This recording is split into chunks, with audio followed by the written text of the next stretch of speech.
Alright, this is going to be a short demonstration of how to do an RNAV approach in Explain, because this is a question I see popping up on the explain.org forum every so often. People wondering how to fly RNAV approaches and what different kinds they are, how they work, and whether they work correctly in Explain, what Explain simulates, and how to properly use them in Explain. So for the purpose of this demonstration, I am going to apply two RNAV approaches for tonight in the default Cessna 172 that ships with Explain. So I will be using the Explain GPS, the 530 or 430 unit. Well, in this case I'll be using the 530 unit. If you want to know how this works with the Explain built-in FMS, I will have another video in a couple of days, I guess, where I'm going to do the same thing using playing with the default Explain default FMS instead. Alright, but tonight we're going to look at the general aviation side of things, and we'll do that in the 172. Alright, the two different kinds of RNAV approaches I will be using tonight is a classic GPS approach, so RNAV GPS approach, and one of the newer approaches, and it's WAAS assisted approach, which will be flying down to LPV minimums, but as an extra curveball we will actually not be using WAAS, which most people are probably familiar with, but we'll be using EGNOS. So we're going to do this in Europe. Alright, and of course to start, first thing you need is the approach plate. Where do you get that from? So in order to fly in RNAV approach, of course, first thing you need is the approach plate. And the good thing is, for all airports under the jurisdiction of the FAA, so everything in the United States, you get those approach plates for free from the FAA website directly, or through any of the outlets that take the data from the FAA and organize them in a more convenient form. An EFD like 4Flight would be an example. They display the FAA charts, or a website like RNAV.com is good for that. So click on airports, and then you type the identifier of the airport you're interested in. In our case, we'll be going to Palm Springs in California. So you type PSP in here, click get airport information, and then you get a page that looks like this. Tells you all the airport information, where it is, the elevation, the magnetic variation, the time zone, everything, which sectional it is on, whether it is customs. Not really important in Explain, but I guess kind of important in the real world. All the frequencies, which of course should be exactly the same as in Explain. If they are not, please go to gateway.explain.com and file a bug, because we want them to be the same as in the real world, obviously. And then the list of runways, airport ownership, which number to call when you notice a problem with the airport, whatever. And down here is the section that we care for, the instrument procedures. Here we have the approach plates, and also the charts for the stars and for the departure procedures that you can download. And for our example, we are going to fly the 4 or GPS Bravo approach. And actually, without opening the plate in the first place, you actually see already quite a lot of information just from the way that the approach is named. For example, this one, RNAV, RNP, already tells us that we probably cannot fly this in the 172, and actually, if you're totally realistic when it comes to your operations, probably not even in playing with the X-Plane 11 default FMS, because while the X-Plane 11 default FMS is capable of doing that, in real life you need special certification and you need operator certification to fly RNP approaches currently. So the operator that you fly for would need to be certified to do that. Alright, but this one, this says nothing about RNP, so this one is like everyone can use that, no operator certification necessary.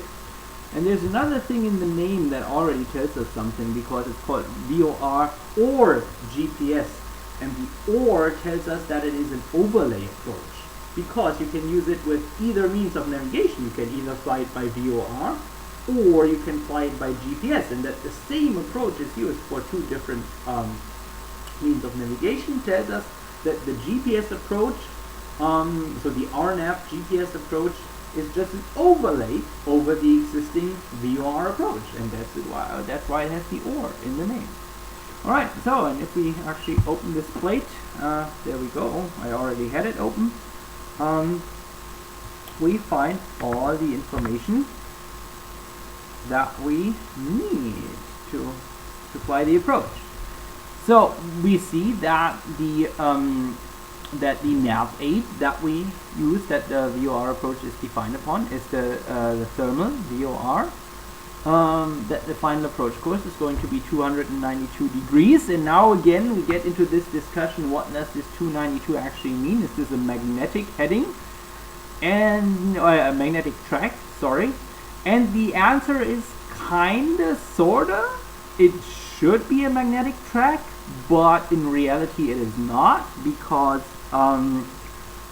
this 292 degrees is measured with regards to the magnetic north that is programmed into the VOR, and that is not necessarily exactly the magnetic north that is actually at the position that the VOR stands on, because the VOR is calibrated at some point in the past to a certain direction, and then it stays like this, because they don't recalibrate the VORs when the magnetic variation changes. So it is not necessarily that the magnetic variation is correct or still in accordance with what is programmed into the VOR. So we are going to fly a 292 radial, but if you look on the GPS, you might notice that it is not actually a magnetic track of 292, and that is simply because the GPS uses the real actual magnetic variation, and the VOR radial will use the variation that is programmed into the VOR station. And X-Plane simulates this. This is exactly what you will see in X-Plane. The nav database of X-Plane will have a certain magnetic variation programmed into the VOR, and that will not necessarily be exactly the magnetic variation you have at this point. So, in X-Plane, as in the real world, this 292 will be correct if you are actually using the VOR, which you can.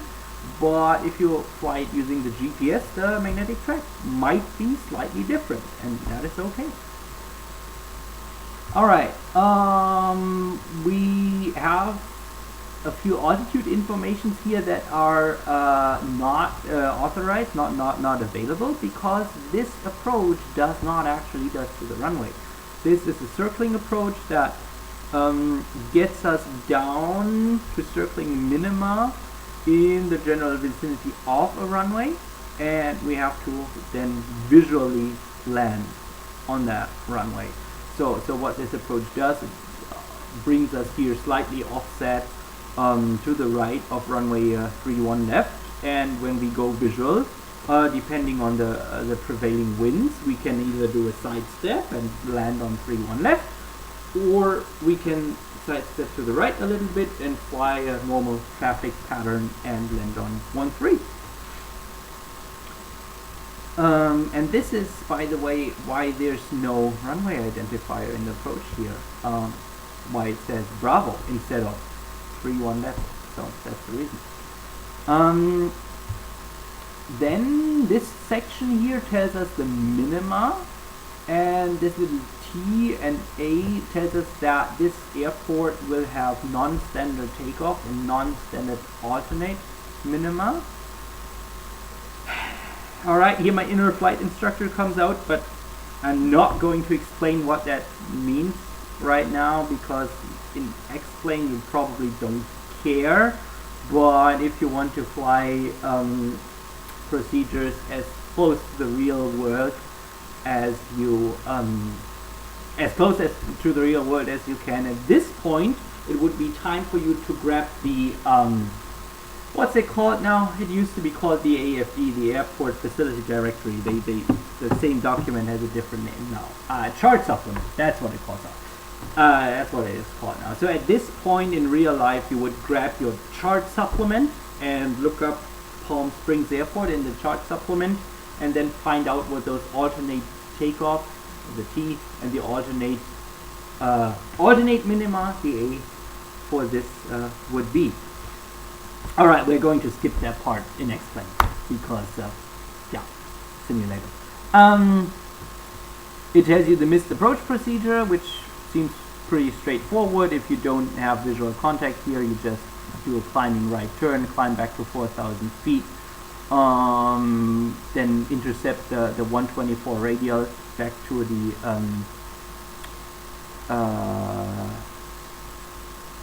no, actually the 124 radial of the Palm Springs VOR, exactly, and then back to thermal. We have the 304 radial of thermal VOR, and then you hold there. Here it lists the frequencies that you will be talking to. Again, if the frequencies are not correct in X-Plane, gateway.xplane.org, gateway.xplane.com. This is where you should report this if it isn't correct. So at this point, well, the next thing is obviously the chart portion of the approach plate. Tells us a little bit of important information. For example, the minimum sector altitudes of this this VOR here. So if you're not using it for approach navigation, if you're not clear to do an approach here, those are the minimum altitudes in the different sectors of this VOR that you have to fly in 25 nautical mile range around this VOR to remain clear of obstructions. So, which is actually quite high because, well, there are quite high mountains around here. I mean, there's a 10,000 foot peak right here. And you can see, yeah, the minimum sector altitude here is actually 12,100. Wow. Yeah, 2,000 above the highest peak in mountainous terrain, obviously. Alright, so what's the approach going to look like? Well, we're coming to the thermal VOR. We can either be cleared directly onto the approach, or we'll have to fly a holding here until we get clearance for the approach. And once we are cleared on the approach, we will fly down the 292 radial, or in our case, we are of course going to be make that a GPS approach, so we'll fly whatever magnetic track the GPS gives us. We can descend down to 3,000 feet until we pass the 14.4 DME point here, after which we can descend down to where? There's no number here. Where? After that we can descend down to the minima, which we have to look up here. So this category thing, A, B, C, D, refers to the aircraft category based on your stall speed. So the heavier your aircraft is, the higher the stall speed of your aircraft is, and depending on that you fall into one of those four categories, and the Cessna 172 obviously falls into the lightest category. So this is what the columns in the in the minima section tell us, and the rows in the minima section would there might be several rows here, and on this approach there's only one. It tells us the circling minima. Other approaches might have the straight in minima using ILS, the straight in minima using localizer, and the circling minima. But this one is circling only, there is no straight in, so there's only one row here. So it tells us we can go down to 2,300, and then we have to have then we need to stay at that altitude unless we have visual contact. And then we just continue to the missed approach point at 20.4 DME. And obviously if we see the runway, we can descend below 2,300. If we don't see the runway, we stay at 2,300. And if we are past the 20.4 DME, we have to do the missed approach, because this is the missed approach point. So if at this point we don't see the runway, there's only one thing to do: go up here to fly the missed approach procedure, which is helpfully also depicted here. So the text up here that tells you the missed approach, and those pictures here, it's the same instruction, it's just a different way of telling you the same thing. This side tells you a little bit about the what the airport looks like. It has information about what the lights are, what kind of lighting is installed at the for the approach lights, what kinds of lights are in the runway. So this will now we're going to skip over that part. I'm not going to make an approach plate tutorial here. This one here is actually kind of important, because it tells us to go from the final approach fix to the missed approach point, that one. From the final approach fix, the final approach fix is the one that has the this star here. So from the final approach fix to the missed approach point is 6 nautical miles, which it also tells you here. So from 14.4 DME to 20.4 DME. And this is your ground speed, and this tells you how long it'll take. Which is helpful for you to calculate your descent rate, the descent rate that you should be descending at, because remember, there's no glide slope. So for the sake of argument, let's say we fly a ground speed of 90 knots. Which tells us to go from here to there. It'll take us 4 minutes, and that we'll do two things. First, passing the final approach fix, we'll start the stopwatch and watch for those 4 minutes to count down. And it also helps us to calculate our descent rate that we would want. Of course, in X-plane you will get the advisory vertical navigation from the 430 or 530 GPS, which will also guide you down to the minimum, to 2,300 feet with a kind of an advisory glide slope. That is not really glide slope, but we'll see how that works once we're in X-plane. Alright, so all this information would be part of an approach briefing, which we would do obviously before we arrive at the initial approach fix here. So this completes our very thorough approach briefing, and now we're going to go into X-plane and actually do that. So let me bring up full screen here. There you go. And as you can see, we are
So you want me to pull down the sound of the simulator, is that right?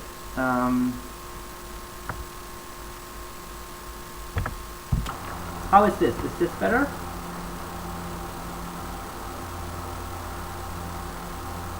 Is this better?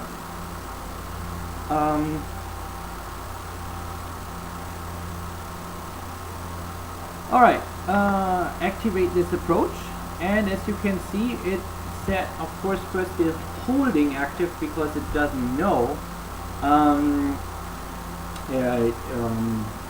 how we are cleared for the approach, and of course it assumes that we will need to be in the holding space. Alright, as you can see, the approach is all set up. We have 2.5 minutes. Alright, so the first thing, of course, we are supposed to be at 4,000 feet at thermal. And here comes a very handy function of the GPS, the RNAV function. So we want to be at 4,000, obviously.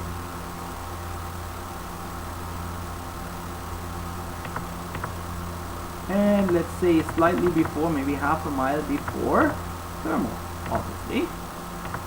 And ideally, oh, whoa, that was late. Okay, it already tells us descent to target, and we need 1,000 FPM descent rate. All right, let me pause it here for a second to explain a thing. Whenever I get questions on the explain all form, how do you put the VNAV onto the autopilot? You can't. You can't do it with the real device. The real 430 or 530 doesn't allow you to do that, and neither does explain. That is perfectly real. Alright, so yeah, descent to target like now, like real quick. Okay, let's do that.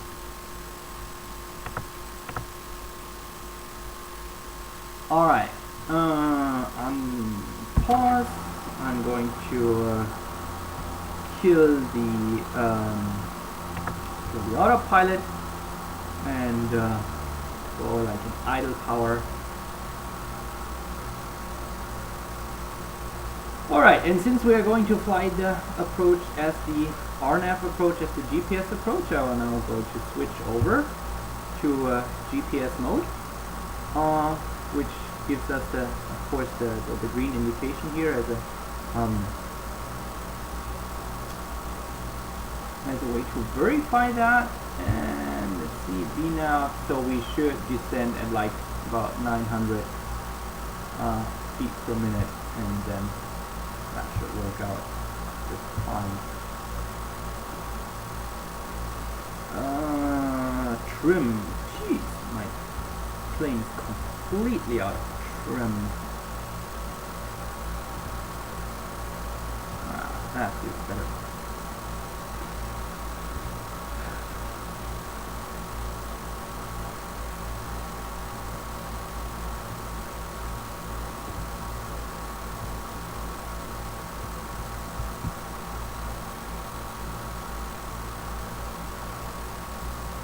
Alright.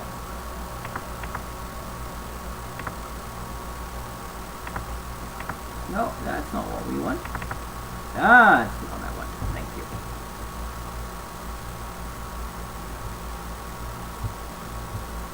Alright, and we'll assume at this point that we get cleared the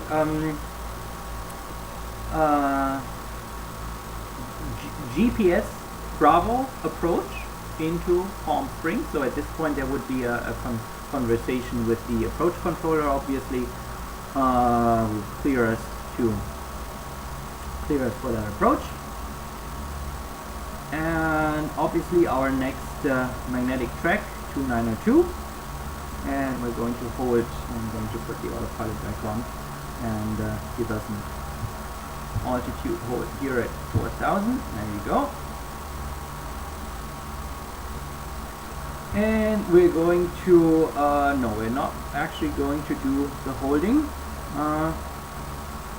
Going to nav into heading mode and fly our 2902. And see what I've done here? The GPS wants me to do one thing, and I say scratch that. That's not actually what we're doing. I drop down one level of automation, go to heading mode, and I do on the GPS what I need to do, and that is activate the next leg of the flight plan. And now that we are doing what we need to do, I can switch back from heading mode to nav mode. So this is a question I get quite often. I'm in nav mode and the GPS does something else, and my plane turns the wrong way, and I fly off to somewhere. And this is like, yeah, that's not what you do. As soon as it does something that you didn't expect, drop down a level of automation from nav mode to heading mode, from VNAV to level change or to vertical speed. Then sort out your problem with the GPS or FMS or whatever it is, and as soon as you're sure everything is right, okay, that's when you can go back up one level of automation, getting to nav or level change to VNAV or whatever it is. Alright. Oh, and as you can see here, we have an indication on the GPS that tells us LNAV plus B. And we have the flight slope indication here. And I cannot stress this enough. If it says plus B here, this is like advisory only. Like, we're really trying our best to help you with this. But if you're going to follow this just blindly, we might as well run you into a mountain. So we'll apply a different approach later, where it's not advisory only, where this is actually like the thing you should do. But this one, if it says plus B, it's like a hint. Yeah, you might do this, but better double check.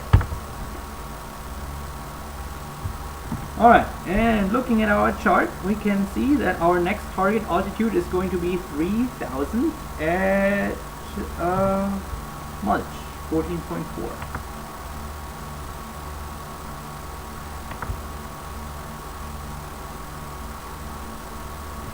And to everyone who is complaining that I didn't identify the VOR or something, no, it's perfectly legal. We are flying the overlay approach. It says VOR or GPS. We've opted to fly the approach as a GPS approach, also the overlay approach, and so we don't have to go in and identify the VOR or something. We are flying this as the RNAV GPS approach.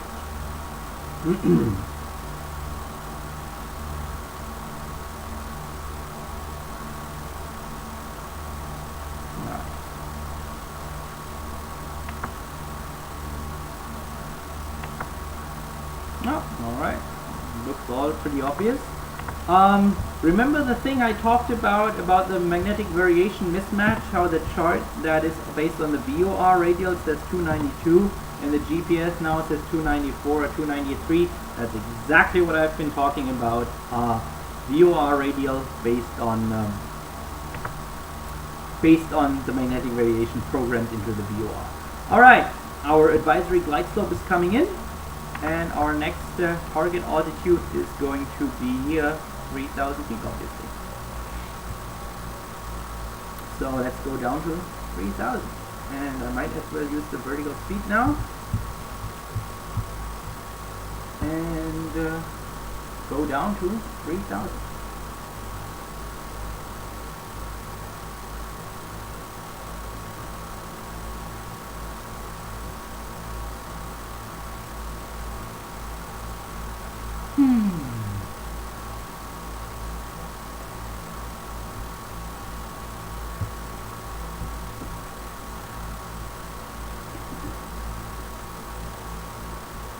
This is something that I missed about flying 428 X-ray. You see the problem with this plane? No cup holders. There's nowhere I can put my key. And 428 X-ray has those nice cup holders because, of course, it's flown with a side stick instead of a yoke. So yeah, sucks to fly 172 because it has no cup holders.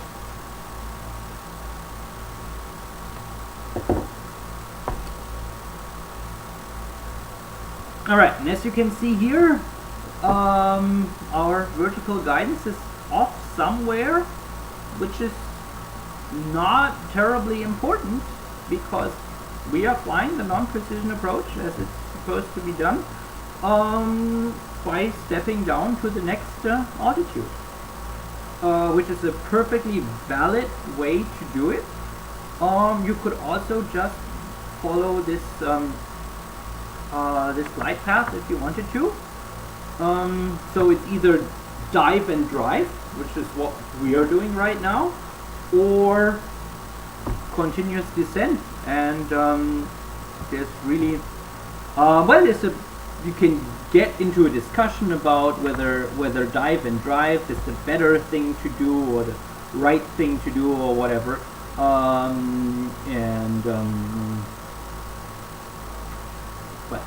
I'm not going to have this discussion now. Alright, next minimum altitude. Alright, now there's a couple of things coming up. The next thing that is coming up is, of course, the final approach fix. And this is a good point to get your plane configured. So before the final approach fix, you should, well, of course, you should have visualized the missed approach in case you're going to need it. But part of the final approach fix checklist is the gumps. So check that the fuel selector is in both.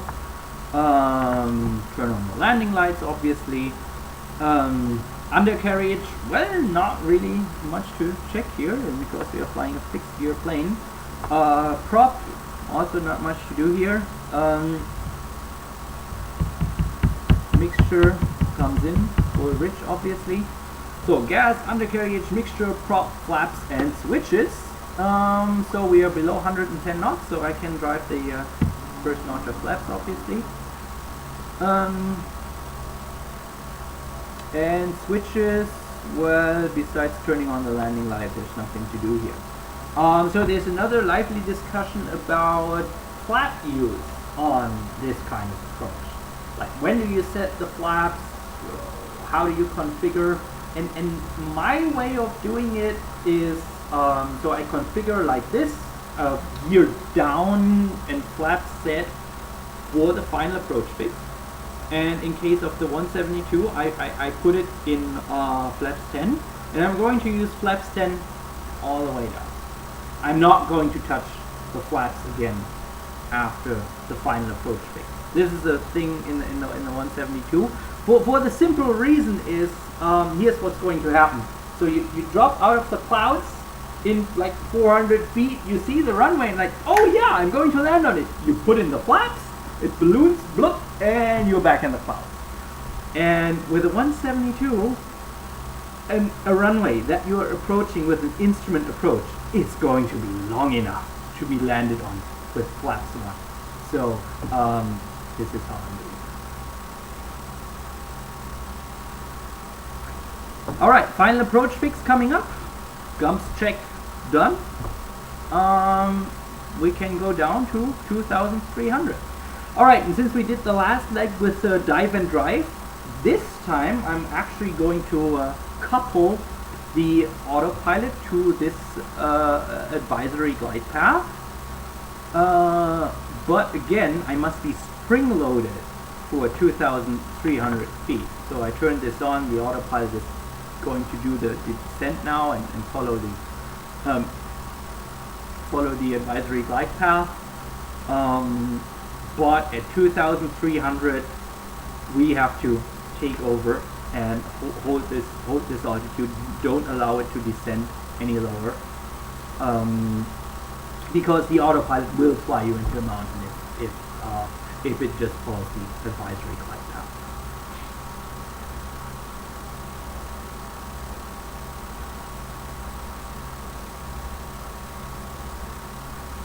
So of course what this will do now is get you down to 2,300 at the missed approach point, which is not exactly helpful because that puts us way high above the airport, very close to the airport. But yeah, why not? Let's for sake of argument assume that runway 13 is active. Actually, I might just give us a little win for that. Um,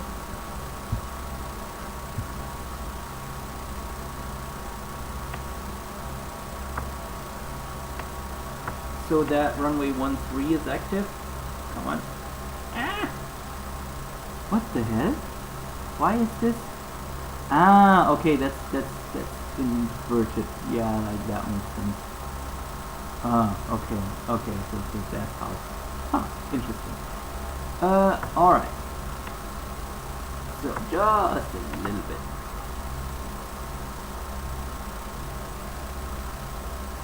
So just a little bit of wind.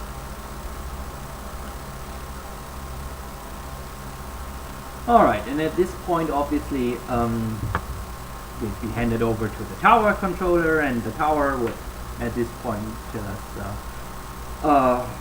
circle to land runway 13.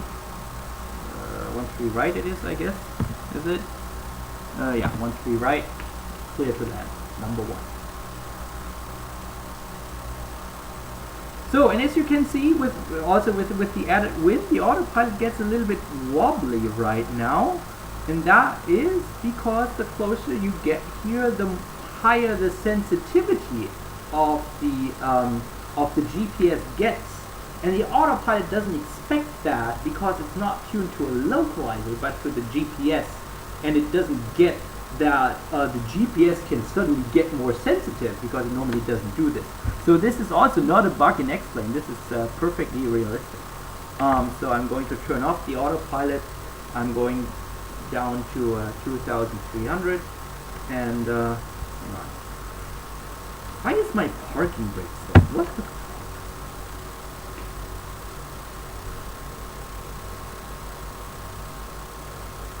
So 2,300, that's the altitude we want to hold because that's our minimum. That's the circling minimum right here.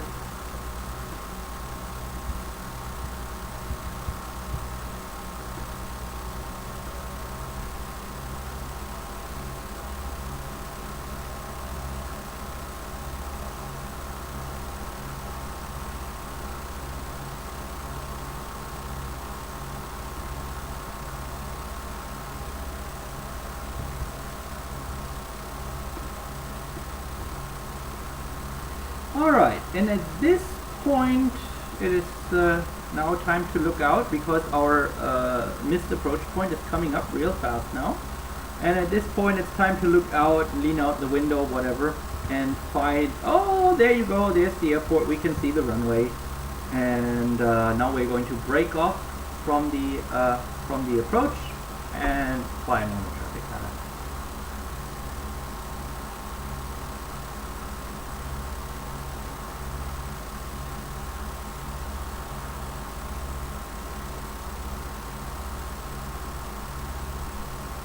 And now that we see the runway, we can also descend below minimums, obviously.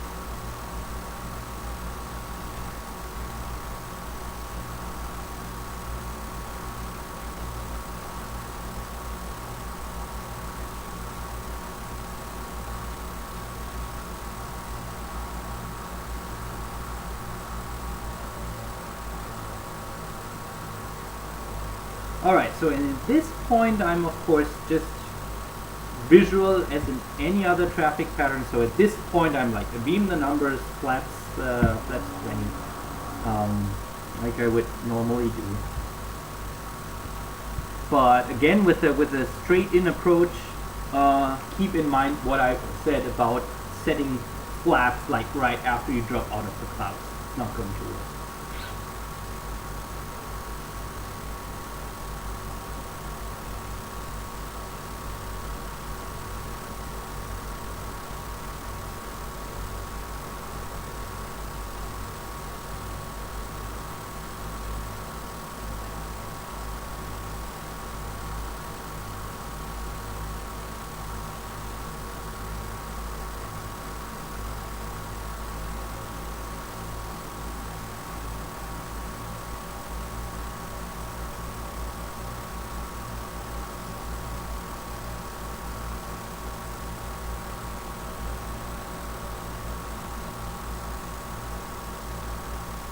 There's actually now in X-Plane 11 there's a padlock mode, so there's a way to keep the runway in focus always while the view moves around you. I know we have it in X-Plane 11, but I cannot remember right now what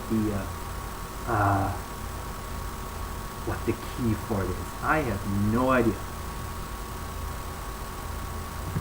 Alright, I'm going to dump in all the flaps now because they're way too high. Well, that's what you get when well, lack of 360-degree view. But as you can see, dumping the flaps, that really helps. Yeah, you can see my approach path now and how we are coming back to where we want to be.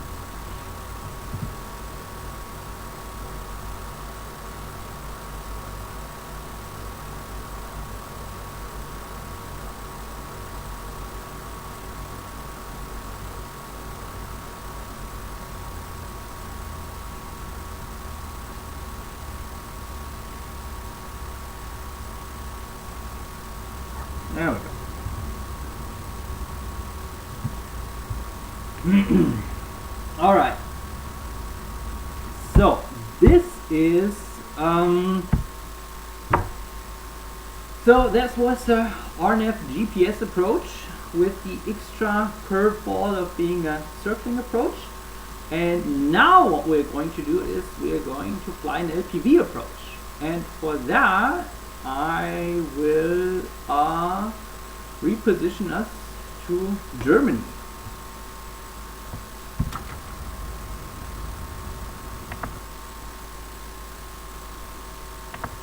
To the beautiful airport of Karlsruhe, Baden-Baden.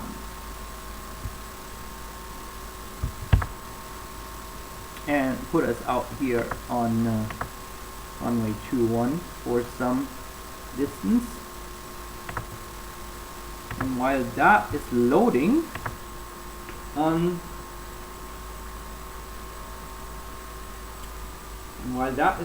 we can take a look at the approach.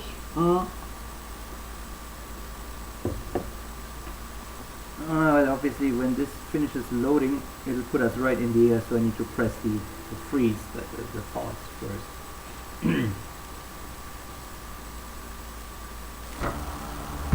Okay. Alright, so this one is done. When you need approach plates for Germany or Europe in general, the place to go to is ead.eurocontrol.int. Create a user account. User account is free, you don't have to be a real pilot to have one, and that allows you to access the AIPs of all the European countries. The user interface sucks. It is the search function is terrible. It takes a lot of clicks to find the stuff that you are looking for, but if I want the charts for Karlsruhe, Baden-Baden, this is the way to do it. So star identifier, star search, and we're going to fly the runway RNP runway 21 approach. Exactly. There we go. And again, let's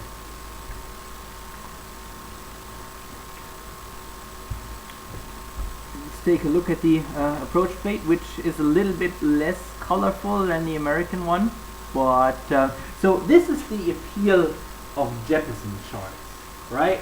The approach plates look different in every country. Like the FAA plate looks different than the DFS plate here. And the appeal of Jeppesen is just like your approach plate always looks the same, no matter in the world, no matter where in the world you are. So let's see how this works. But you can see the information is roughly in the same space. Yeah, like you find the the elevation and the frequencies on top, and you find the profile view on the bottom, and you find the minima on the bottom. FA puts the minima on the bottom right, this one puts the minima on the bottom left. Anyway, alright, so the approach into Karlsruhe Baden-Baden is going to be, again, RNV operator approval required, blah blah blah. We don't care and explain right now. Runway 21, and this is the important information. EGNOS channel 46,173, and I actually don't know what E21, what Echo 21 Alpha means. I don't know. But the information that tells you is it's going to use GPS with a local accuracy improvement. So in the United States it would be WAAS. You've certainly heard of WAAS approaches before. So WAAS stands for Wide Area Augmentation System, and wide area in that means the United States. And in Europe we have a different system. It's called EGNOS.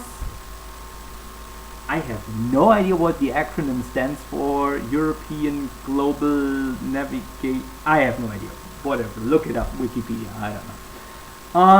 But the idea is the same. You use GPS hardware and you use a system on top of that to increase the accuracy.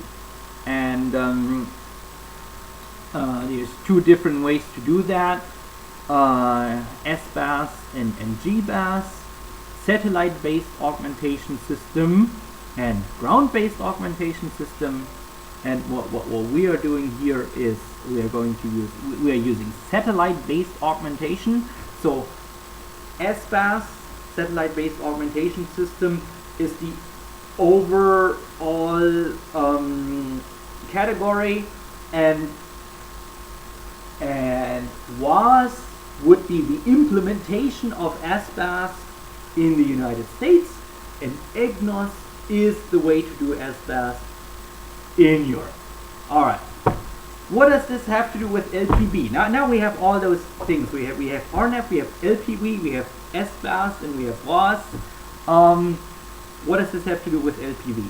So LPV is the type of approach that this allows us to fly localizer performance with vertical guidance.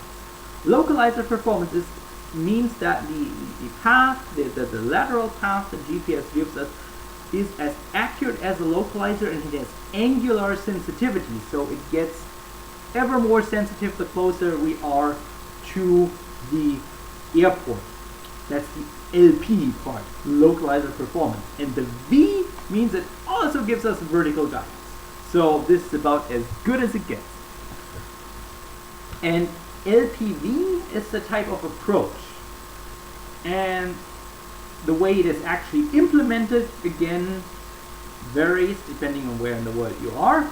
LPV approaches in the United States will be supplied by WAAS, Wide Area Augmentation System, and LPV approaches in Europe will be supplied by EGNOS.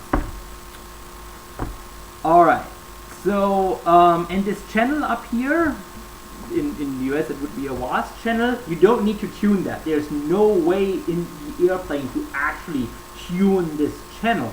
I guess there's a way on the G1000 to see the channel, but I don't think you can actually change it.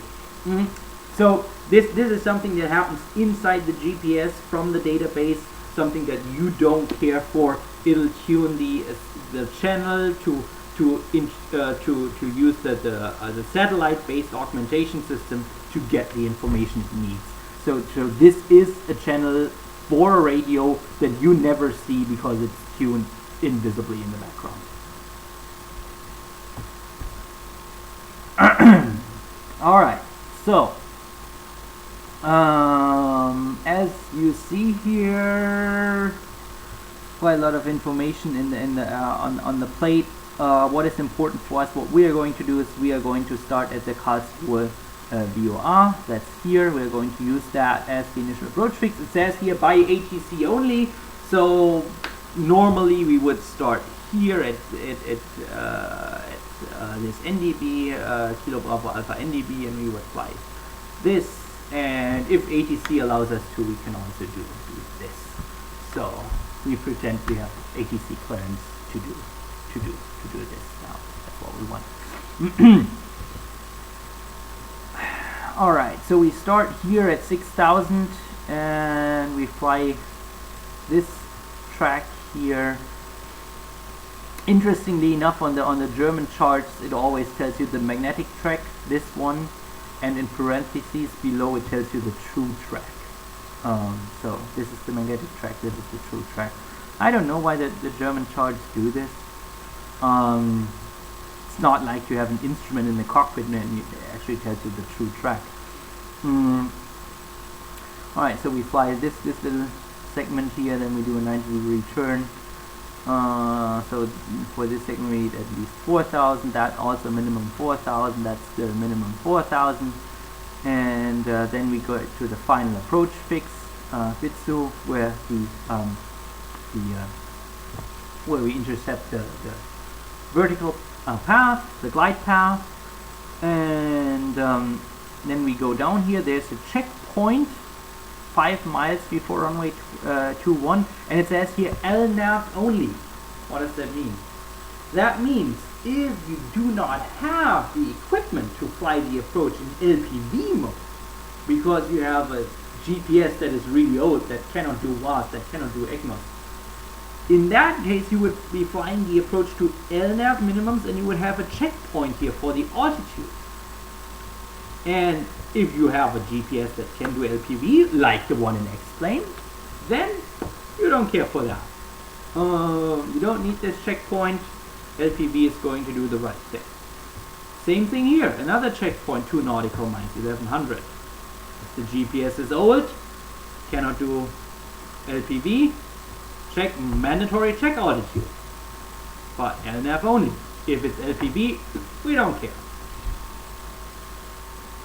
Alright, and it goes down to a threshold crossing height of 50 feet. This is how the approach is defined, and this of course is the missed approach point. So, as I said, those check altitudes, we don't care for them. So what is our actual minimum altitude? And again, as you can see here, there's the same thing with the weight categories for the columns.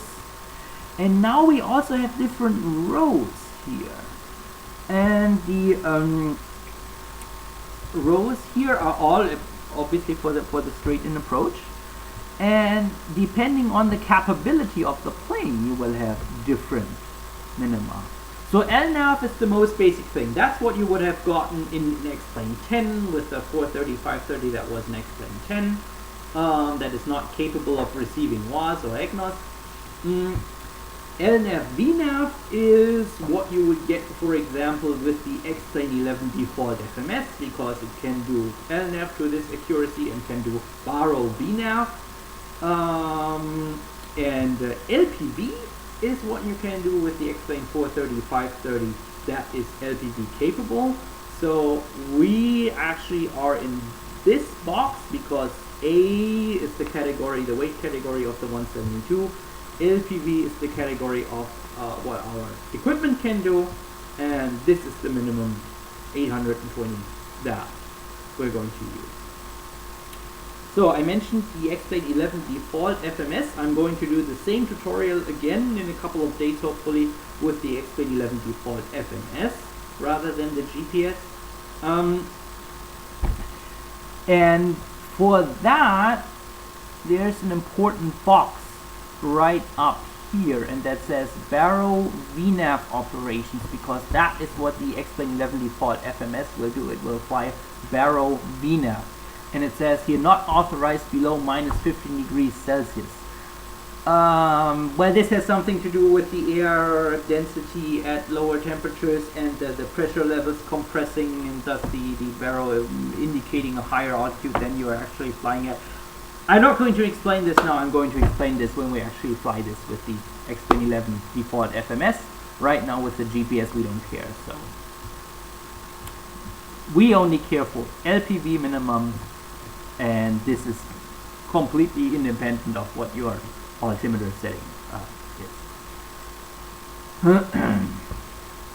Alright, so a lot of information that we don't care for in the sim actually. So what we need to do is we need to go to the Karlsruhe VOR, be at 6,000 feet, and then do our thing. Go to explain.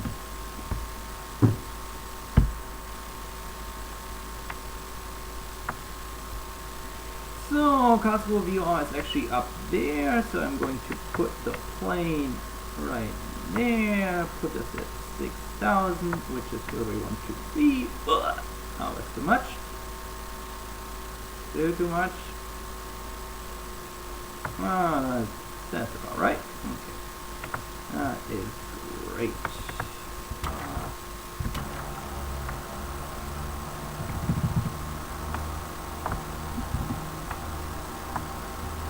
Alright, altitude hold for now, heading hold for now, and clear. Well, of course it's still programmed to Palm Springs where we just were, so we delete that. We put in Karlsruhe Baden-Baden as our destination. Geez, so many airports here. So Karlsruhe Baden-Baden, and we put in the approach, GPS approach runway 21, and we said we assume we are authorized by ATC to fly this transition instead of the regular one. So we activate and we go directly to, whoops, that's not what I wanted, that's what I wanted, and we go directly here, and we want to be at 6,000 there.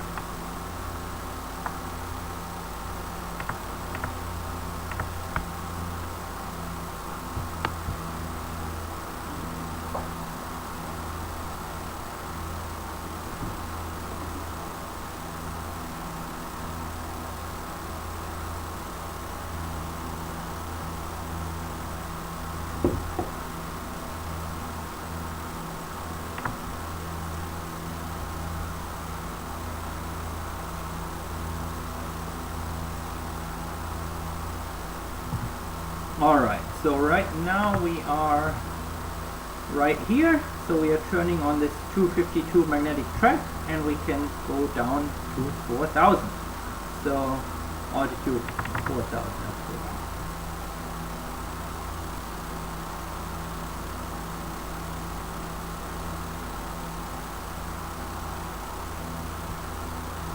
So 252, the track.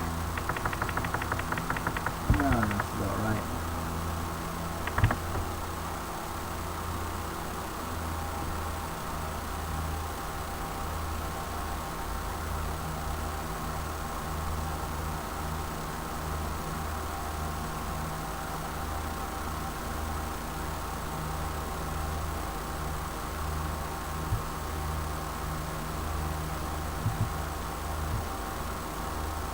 No. That looks exactly like on the chart. Isn't that nice?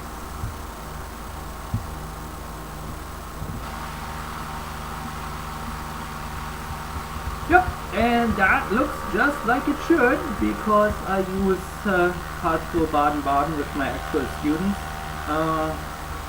as a nice way to train ILS approaches. So at this point in real life I'd be controlled by Strasbourg approach. So this is funny because you cross through French airspace if you fly to this German airport. So actually we would be controlled by Strasbourg approach right now, and they'll guide us in here. 1,000 to go.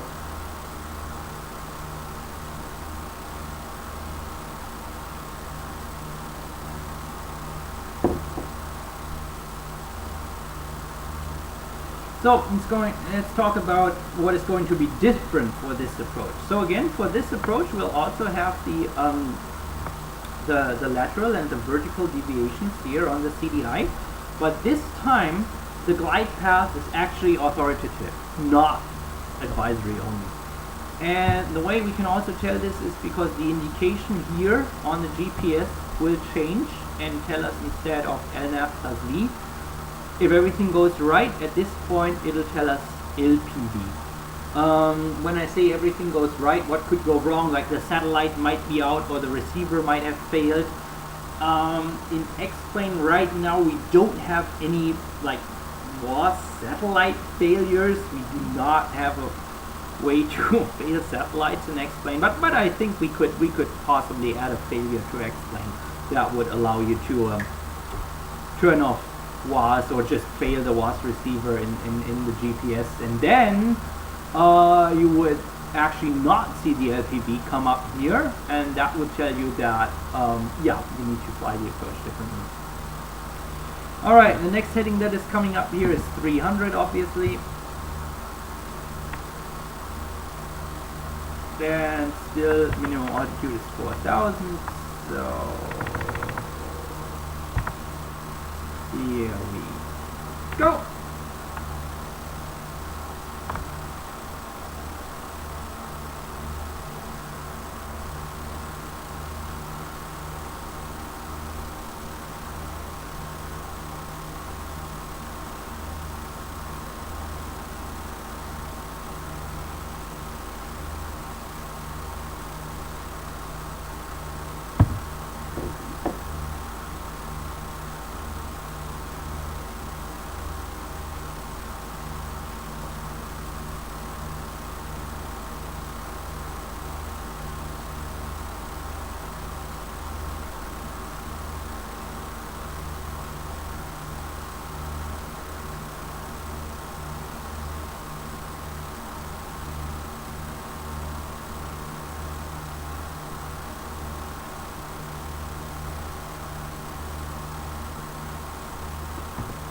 Still minimum altitude 4,000 until so not much else to do here, but of course that point is then going to be our final approach.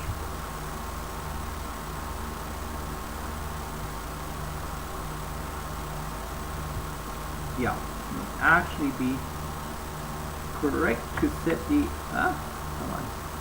to set the correct course here, even though it has no influence on the navigation unless you're in ops mode.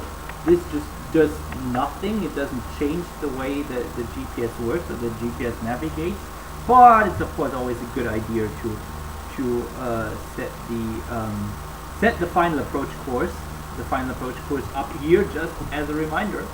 And it's another way to prevent you from accidentally landing on the wrong runway. You just have a reminder like, yeah, it's going to be 2-1 and I've set the final approach course here and everything.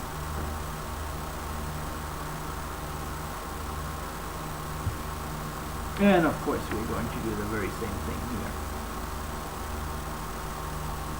So next turn is coming up.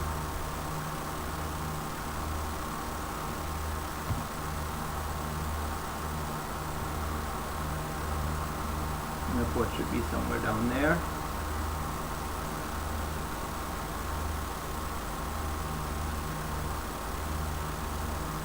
And as you can see here on the GPS, we have the indication that LPV is active, and you can see our glide path indication is active, and we can actually couple that to the autopilot, and we will.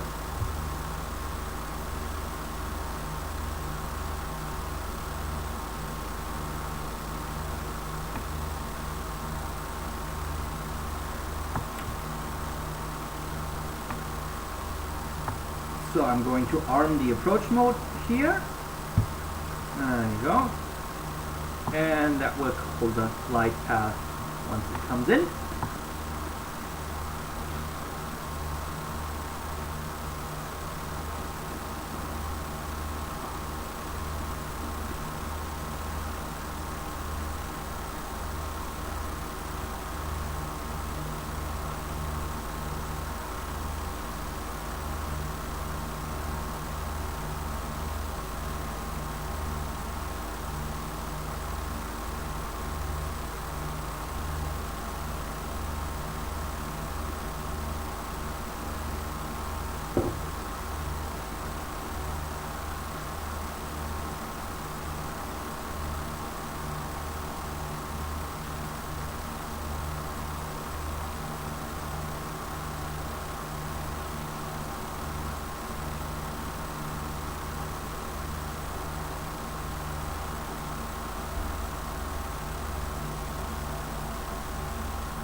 Alright, glide path is alive.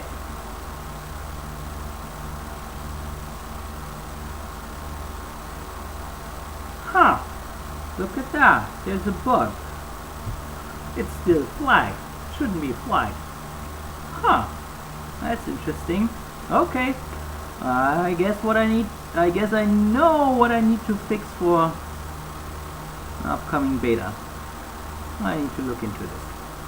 Okay, so in real life this is of course a no-go already. The glide slope is flagged.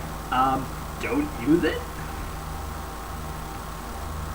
Alright, but since I know this is an explained bug, real pilots, please look the other way. Because I know this is an explained bug, I'm actually going to write down the glide path even though it is flagged.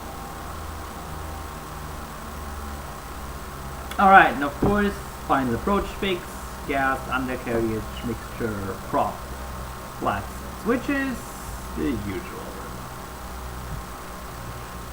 Alright, I need to be below 110 and dump plus 1.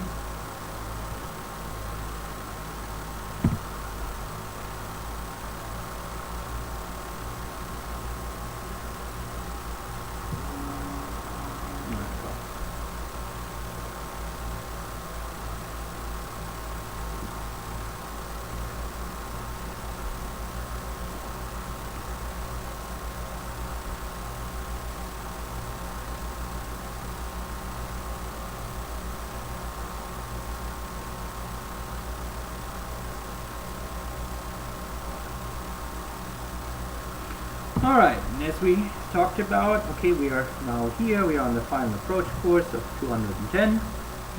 Looks about right. And we can now go down to 820 feet. 820 feet. And again, as I explained before, all those check altitudes, as long as we have LTV here, don't apply to us. 820 is the next one we kill.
So now you understand why they say flying is stretches of boredom interrupted by moments of sheer terror. And I guess this is an example of that, because the approach is really, really long. We still have almost 6 miles to go.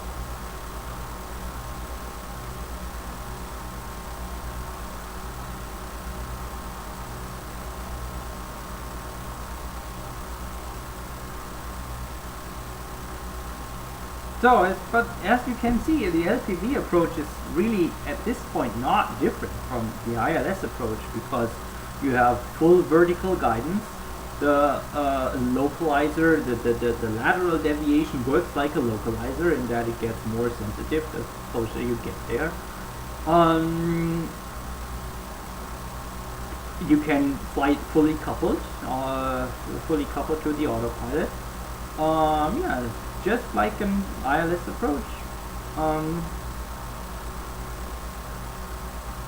just that the minimum is still going to be higher. So 1820, so we are 1,000 above minimum right now. Okay.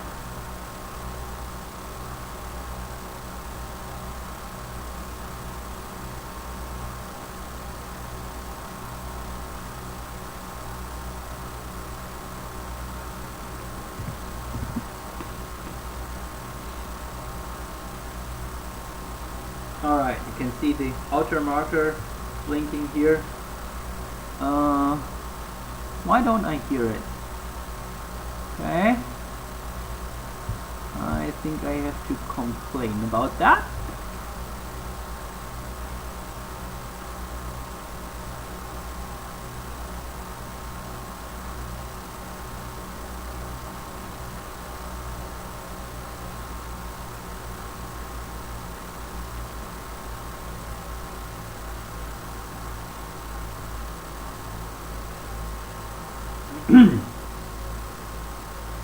And 500 to minimum now.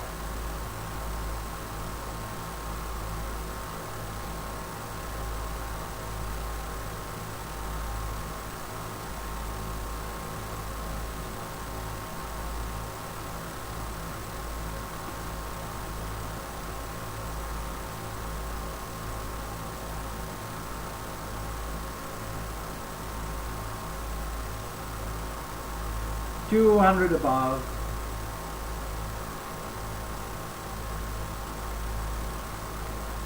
Alright, never hurts. Gas, undercarriage, mixture, prop, flat switches. 100 above. No, actually 200 above. Sorry, 200 above.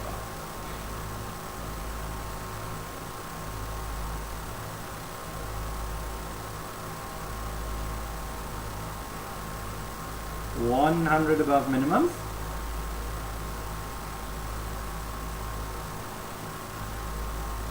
$50 minimums. Continue. Autopilot goes off.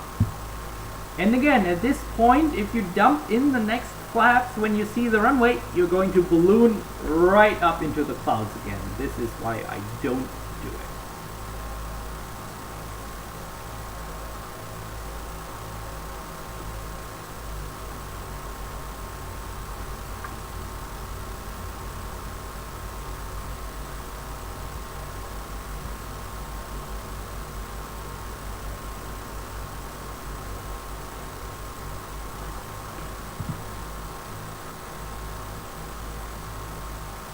God, I hate flying with a joystick. I miss my yoke. Alright. That's better. Much better.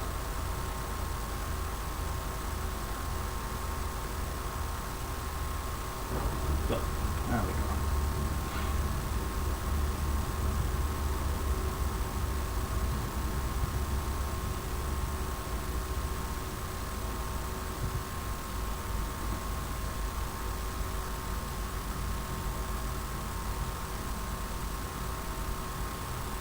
Alright, so, and this is how it's done. That's how you fly an LPV approach. So I guess that completes this explain tutorial. And I'm going to do the same thing soonish. I don't know when I'll get around to do it. Using an airliner with an FMS instead of the GPS. For the basics of operation should be very, very similar. Alright, that's it. That's it for today. See you next time.